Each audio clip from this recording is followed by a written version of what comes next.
আমি স্পষ্ট করে বলতে চাই, যতই ষড়যন্ত্র আসুক, যতই প্রেসার আসুক, যতই বিভক্তি আসুক, আমাদের এই জুলাইয়ের ঐক্যবদ্ধ শক্তিকে আলাদা করতে পারবে না।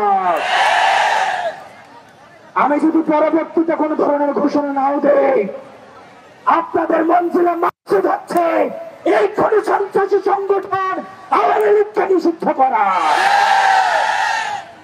আওয়ামী লীগকে নিষিদ্ধ না করা পর্যন্ত সংগ্রামী ভাইয়েরা, সংগ্রামী বোনেরা, আপনারা এই রাজপথ ছাড়বেন না। 2013 সালে যে শাহবাগ হয়েছে, এই শাহবাগে ফ্যাসিবাদের পদধ্বনি শোনা গিয়েছে। আমরা এই শাহবাগ থেকে ফ্যাসিবাদের পতন ধ্বনির আমরা কপিনে শেষ করে একটা মারব। আপনাদেরকে বলতে চাই, আপনারা বিচ্ছিন্ন কোন গ্রুপে গ্রুপে আলাদা হয়ে আপনারা আলাদা করে মিছিল করার প্রয়োজন নাই। আমাদের মত, আমাদের পথ আলাদা হতে পারে, কিন্তু আওয়ামী লীগ নিষিদ্ধ করার প্রশ্নে আমরা সবাই ঐক্যবদ্ধ।